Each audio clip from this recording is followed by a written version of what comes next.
It is here in the Buckhead community of Atlanta. Ladies and gentlemen, good afternoon. Happy Wednesday. Today is Wednesday. Wednesday, W-I-N-S day. It's Wednesday, October the 25th, and we're live right here in the beautiful Buckhead community of Atlanta. This is the day that the Lord has made. We are rejoicing and we're glad in it. For those of you that are coming on, joining me live, I need you to do me a quick favor. Hit that like button, hit that share button, and tag Lolly Dolly everybody and let them know that your boy, Ramonepreston, that's me, my squad, we are all here live in the beautiful Buckhead community of Atlanta on this Wednesday, W-I-N-S day, this Wednesday, October the 25th, 2023. We are live and you're watching the Ramonepreston show. Good afternoon. Be sure to hit the like button, share button, tag somebody, and put in the comments what city you're watching the Ramonepreston show from. Let me know where you're watching the show from. For those of you that are watching us through our streaming service on YouTube, Facebook, LinkedIn, Twitter or X. Thank you, all of you here on Instagram through my phone. Good afternoon. Thank you. Appreciate all of you for joining the show today. I wanted to take a few minutes today to answer some common questions. I get questions all the time, and I'm grateful. I'm grateful for even being in a position to answer questions. You know, we get a lot of people who ask us questions about holding companies. They ask us questions about business. They ask us questions about systems, processes, everything that we do in business. We have people who ask us questions on a regular basis. And today I wanted to take a few minutes to answer some of those questions. Now, I got the inspiration from this Monday night. Every Monday at 7:00 p.m., I host a private Zoom call. It's called our Millionaire Monday coaching call. And it's really my way of bringing all of our mentorship members together, anyone that's being coached by me, consulted by me. If I have a licensee, they all have access to this call every Monday at 7:00 p.m. And because we only have about 10 weeks remaining in the year, you know, this past Monday, I wanted to make sure that I talked to all of my mentees, shared my heart with them about things that my team and I focus on when we come to the last maybe 3 months of the year. And I wanted to just get some questions and really get a perspective on where everybody is at this point in the year. And we had a lot of awesome questions that were asked. And so I just felt like today it would be good to just take a few minutes to answer any questions. So if you do have a question about holding companies, if you have a question about business, if you have a question about selling, marketing, systems, processes, or anything, financial, literacy, money, investing, feel free to put the question in the comments and I'll do my best. I'll do my best to answer all of those questions. So I'm going to do my best to answer as many questions as I can today. And again, I get a lot of questions from our viewers, those of you that follow us on a day-to-day basis. We get a lot of great questions from you and really appreciate you. Shout out to A. Harmon from Rocks Hill, South Carolina. Appreciate you for being on. All of you that are joining us live, do me a favor. Put in the comments what city you're watching me from. I love to know where you're watching the Ramonepreston show from. So shout out to you, Harmon from South Carolina. And all of you, wherever you're watching the Ramonepreston show from. Again, if you have any questions, I want you to put your questions in the comments or the chat, and I'll do my best to pull those questions and answer them. But again, This week, for all of my coaching clients, we designated our weekly coaching call Monday night just for Q&A. I wanted to answer questions, and I had a lot of great questions. And so I'm looking through a lot of our recent comments because we get questions all the time from people. One of the questions that one of our viewers asked was, does it matter if you open a holding company at a major bank or credit union? Does it matter if you open a holding company at a major bank or a credit union? No, I don't think it matters. It really, really doesn't matter. I personally don't think it matters. As a matter of fact, what I like to explain to my students and my clients that I coach is, when you're dealing with banks, whether they're major banks, community banks, credit unions, or anything in between, sometimes it's best to build a rapport, a relationship with the bank, especially if it's a local branch that you can go inside and talk to real people. Build a rapport, build a relationship, and set up an appointment to speak with the business bankers, because most banks have business bankers inside their branches. You can set an appointment, and you can sit down with that business banker, and you can basically ask them to underwrite. That's the wording that I use. Underwrite your business and what type of funding or programs that are available, or bank accounts. It doesn't even have to be a loan or some type of funding. Maybe you just want to make sure that you're getting the right bank account for the type of business structure that you have. So in this case, you have someone who has a holding company, and they're asking, is it best or does it matter if they open their holding company at a major bank or a credit union?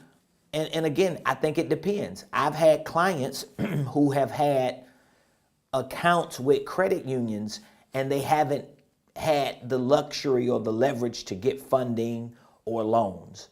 I've had clients that have had bank accounts with community banks or major banks that have been able to get loans. So it just depends. I know that's like a vague answer, but number one, it doesn't matter. So you just have to find a bank that works best for you. And if you don't know which bank it is, then I just told someone a couple weeks ago on a coaching call, maybe you can go to a major bank, a credit union, and you could go to a community bank, like a local bank, and you can see what their criteria is, what type of bank accounts that they have, what type of programs that they have, what type of loan products they have, what type of opportunities that they have. Explain to them what your business structure is and see what they say. Sometimes, again, it's just best to just sit down with a business banker and let them tell you. You could explain to them what you have. I've done this multiple times where I'll go to the bank, I'll sit down with the banker, I'll let them know, here's my entity structure, here's how my entity or my enterprise is set up, whether it's a holding company, a subsidiary, both. We have 2 or 3 divisions. I've done this before many times. So what I'm saying I know works. And I've asked them, number one, what type of bank accounts do I need to have set up? Or what are my options? What are my options for my holding company, for my subsidiary, and for my divisions? Because I've had to set up bank accounts just for divisions, okay? And then I would ask him, okay, what type of loan products do you have? What type of programs? What type of incentives do you have? You could get that information, and you can go to another bank and ask them the same question. Don't be afraid. You know that. So again, it's not a big deal which bank you bank with. Another question we got was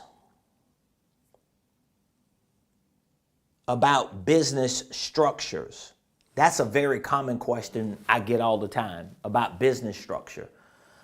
If I own an existing LLC, this is a question. If I own an existing LLC, should I dissolve that existing LLC and set up a new holding company and then put a new LLC under the holding company? You don't necessarily have to dissolve an existing LLC if you want to set up a holding company. I know a lot of people who set up their LLCs, they do business, then they learn about holding companies and trusts and all this other sophisticated stuff, and they say, wow, I want to start a holding company. Well, I know a lot of people who take the existing LLC and they keep it, especially if you got credit cards with it or some type of banking relationship, you got history, it's been in existence for a while. Maybe you have contracts or business activity. You know, you've done your taxes with it. Keep it, hold it, and just set up your holding company. And when you get your holding company set up, you can easily transfer the ownership of the existing LLC to the new holding company LLC. You can do that. Can't nobody tell you you can't do it. You still can do it. And again, if you do not have an existing LLC and you're listening to me, then my answer to you will be set up your holding company. Go ahead and get your holding company set up and then set up your operating company or companies.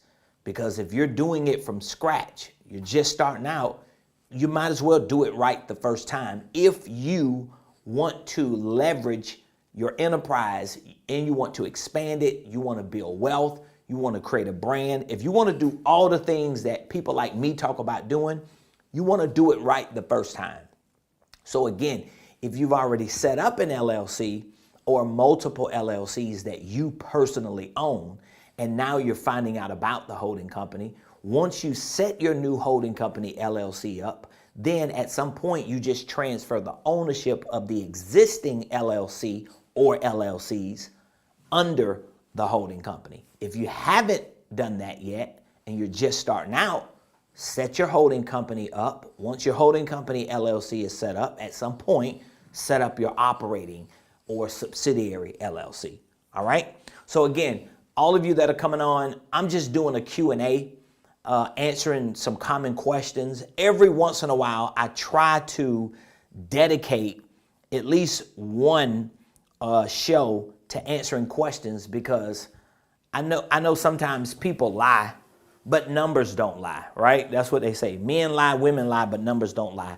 So every once in a while, I try to designate one show to answer some questions that we get, because probably on a day-to-day basis, especially on YouTube, we get questions all the time because we have so much content on YouTube. We have so many videos on there.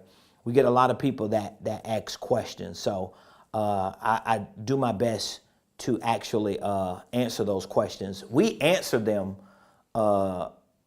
once we see them on YouTube or through our inboxes, but every once in a while I like to circle back around as well and do my best to answer those questions. Okay, let's see here.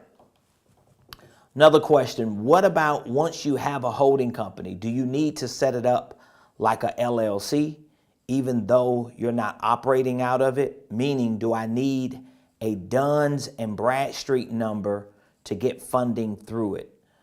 I would say any entity that you set up, holding company LLC, operating company LLC, or 100 subsidiary operating company LLCs, I would say for each LLC, go ahead and get your DUNS number. And if you want to get real sophisticated and bougie with it, if you have the money and the resources, you can set up separate NAV accounts, like trade line accounts with those separate LLCs. It just depends on how much you want to leverage every entity. Now, if you have divisions under one LLC, you're only going to have one Duns and Bradstreet, one NAV account, one credit report. But if you have multiple LLCs, I would want to set up each LLC with the Duns and Bradstreet, each LLC with the EIN, each LLC with a bank account, each LLC with the QuickBooks account, each LLC with a NAV with trade lines, because I want each LLC to establish credibility. That's the purpose of you having separate entities. All right? So every separate entity that you have, I would say, get a Duns and Bradstreet number for that separate LLC. I have a lot of people that I've worked with and that I still work with as clients and mentees and even licensees who have multiple LLCs, and they have taken my advice on this same thing. And when they went to banks, they were able to leverage multiple LLCs for funding because they have all this track record for each LLC. So I would say yes. That's a rhetorical. I think I answered that question. Another question is, when should I set up a holding company? I think I just answered that. You set up a holding company the moment you're ready to start a business. I would set it up first. Like if I knew 16, no, my wife and I, we started 20 years ago. We started 20 years ago.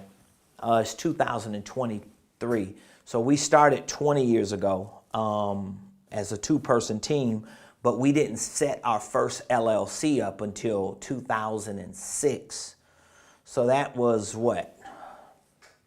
16, 17 years ago. So what I was getting ready to say was, if I knew 16, 17 years ago what I know now, the first LLC I set up would have probably been the type of LLC, the main LLC I have now. So even though I understood the concept a little bit, but I didn't know it as much as I know it now. So I was utilizing a concept similar to what I understand now as a holding company, but it wasn't. It was more industry specific. The first LLC we set up was more real estate specific, and it wasn't like a general holding company. So if I knew then what I know now, I would have set up my holding company, and then I would have set up my real estate investment company under it. But again, you live and learn. I didn't know that. Okay. Let's see here. More questions. That's a very common question that I get. What state should I set up my holding company in? Well, it just, that's another, let's see here. That's another, it depends. Like some people you talk with, they're going to tell you, well, if you want anonymity, meaning that if you don't want to be known, you set your holding company up in Wyoming, in Nevada, or Delaware. Those seem to be like the three most common states that have favorable protections for people who want anonymity specifically. So when you want anonymity, what that means is you don't want the public to know you own a business. I hope y'all understand that. So this is why I say it depends, and I don't tell people that you should automatically set up your holding company in Wyoming, because number one, mine ain't set up there. So I'm not telling people to do something I ain't did. And what I'm saying to you is this: my holding company is not a Wyoming LLC. It's a Georgia-based holding company. My CPA, my tax strategist, my lawyer, I have a couple lawyers that I've worked with and still work with. Nobody has ever said anything negative about the fact that I own a holding company. I have subsidiary divisions. I got all this stuff going on, and it's all Georgia-based. Nobody said anything to me about that, okay? Because again, most people that I talk to who are looking to set up their holding companies in Wyoming, Nevada, or Delaware, they're looking for this thing called anonymity. They don't want to be known. They want to be behind the veil. So let's say if this is the public, if this is the general public, they want their LLC to be here in the public, but they want to be back here where nobody can find them. You get what I'm saying? So they name the LLC a certain name. Nobody can trace who the owner of that Wyoming LLC is. That's called anonymity. All right? I'm not an attorney. I'm just telling you what I've learned and what I hear a lot of attorneys talk about, and people on the internet too that talk about it. The reason why I don't say this would be the first way to go is because if you are creating a holding company and building an enterprise under this holding company with divisions and subsidiaries, and if you understand the power of branding and marketing, the last thing you want to do is be hidden. It's ridiculous. Like, for example, my holding company is named Ramonepreston Enterprises. So why would I set up a holding company in Wyoming called Ramonepreston Enterprises? Because I want anonymity, and the name of the business is my name, and I don't want anonymity. I want to build a brand. I want to be known. I want the public to know me. So I'm willing to take the risk that come with being known. It doesn't matter. My protection is coming from this LLC, whether it's a Wyoming LLC or Georgia LLC. I mean, it's just as simple as that. I mean, that's my thing. So if you don't understand all that sophisticated stuff, then you need to set it up in the state that you're doing business in. Especially if you do set it up in another state, you're gonna have to come to your state and either register it as a foreign entity, or you're gonna set up a new entity in that state. But if you're building a brand, you gotta be known. That's the part that a lot of small business owners and solopreneurs don't understand. They want to learn all these sophisticated strategies of, oh, I'm going to set up a Wyoming holding company, and then I'm going to come to my home state and I'm going to set up an operating company that's owned by a Wyoming company, but nobody's going to know the name of the owner. I'm going to be hidden. I've got anonymity, but you're trying to build a brand. You got to think, if you want to build a brand, if you don't want to build a brand, and you want to be hidden from the general public, you better have a good enough business that can make money that doesn't require you to have a brand. Do you understand what I'm saying? If you're not that good and you're not that big and you ain't got that kind of money and your business ain't doing that kind of work that gives you the ability to not be known and make money, then you're going to need to be known. So it's not a structure problem you're going to have. It's going to be a branding and marketing problem that you have. Okay. Let's see here. We got another question. Christian Jr. Discoveries. What do you think of S roll-up businesses? I'm not sure I understand that. Can you clarify what that means? I don't. Yeah, maybe it's another word that I might understand, but I don't understand what S roll-up businesses are. Yeah, I'm not that good. So if you could clarify that question, maybe I can give you my opinion on it, but that name itself, I'm not familiar with a S roll-up business. I don't quite know what that is. For those of you that are watching today, we're just answering some common questions that I get about business and that I get about holding companies and so many things. Let's see here. I don't understand that question either. Wow, that's a question I don't understand. Say one has a percentage ownership of multiple LLCs, trusts, and foundation. How should it be dedicated? How to structure using the holding company? I don't understand that question. I'm sorry about that.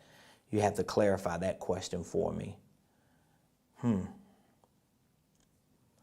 Carlton, that was a good statement.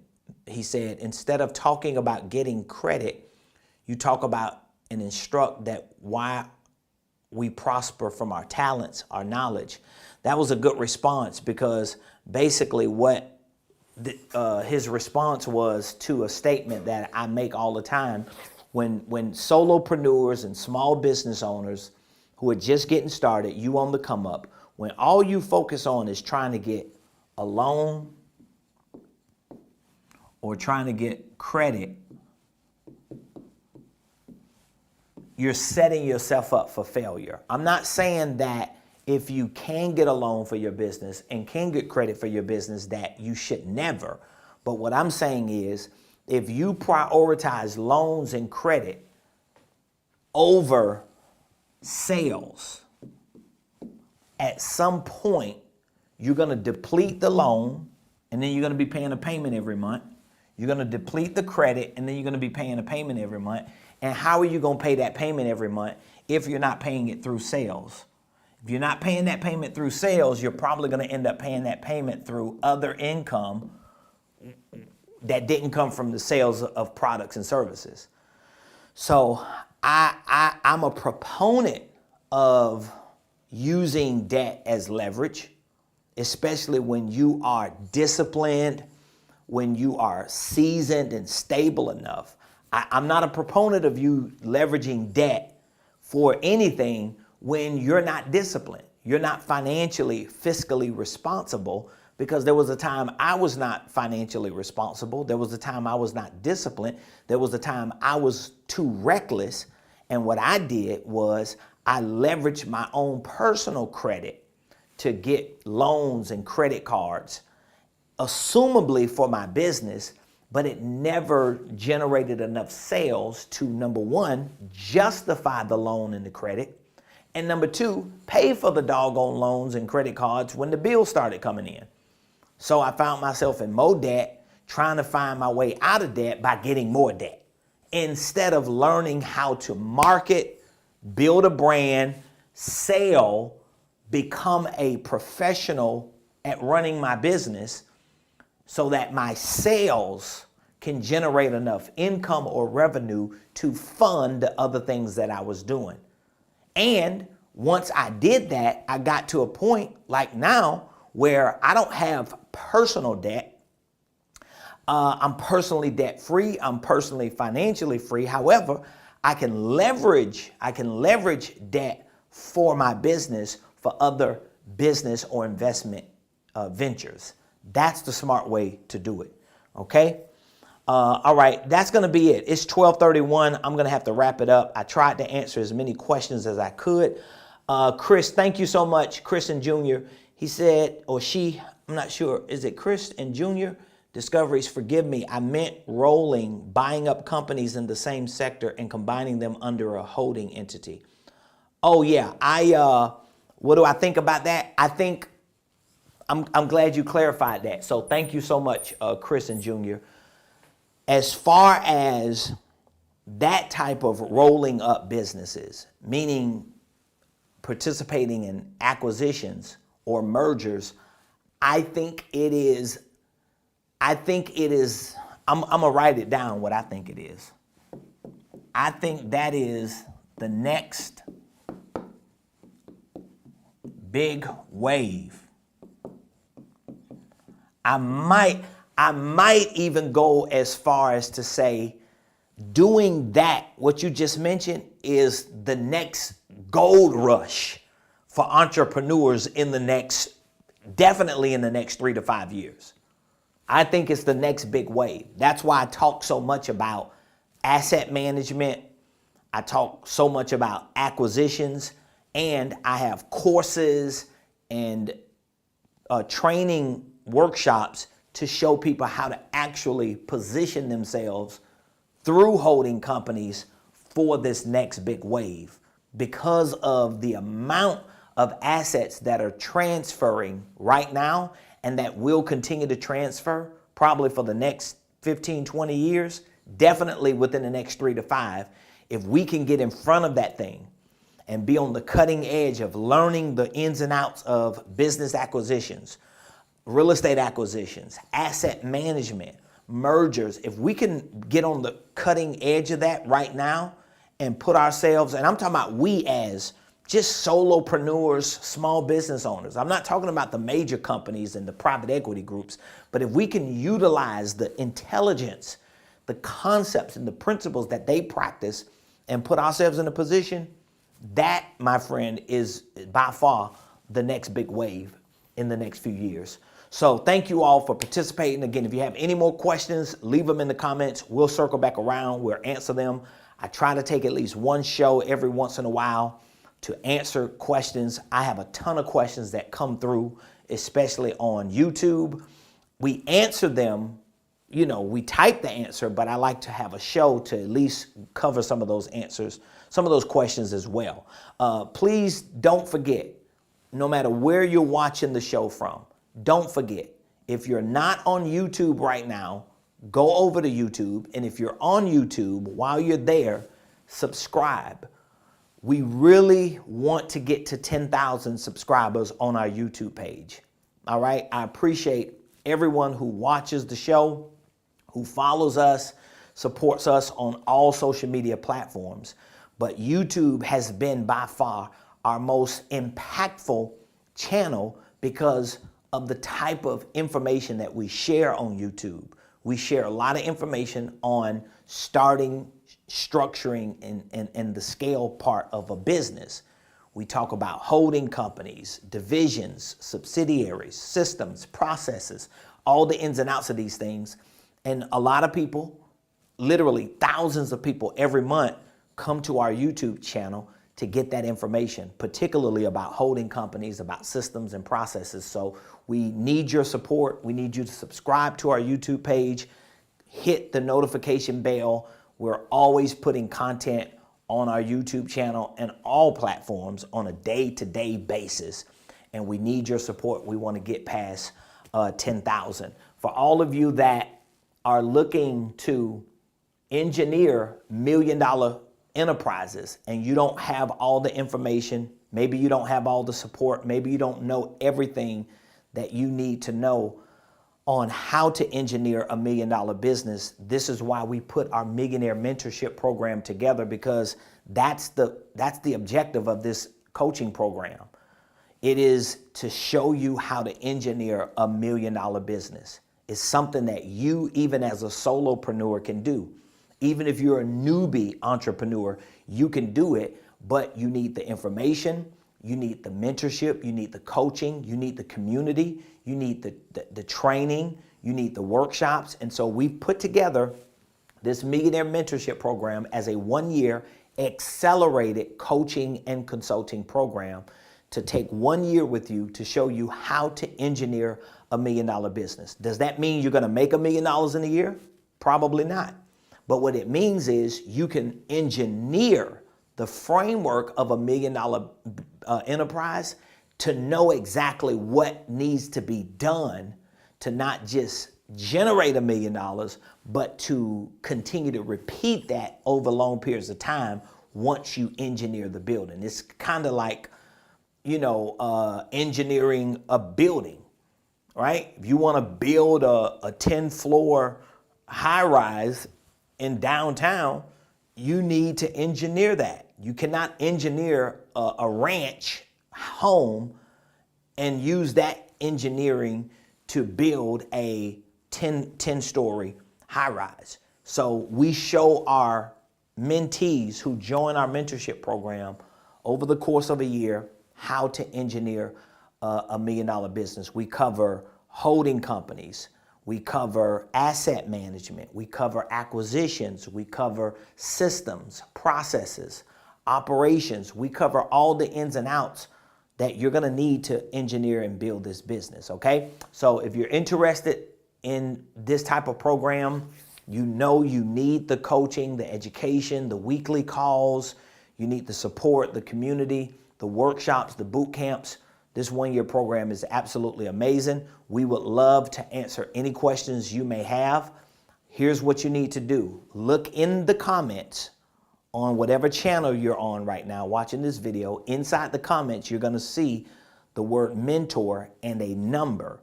I want you to text the word mentor to that number.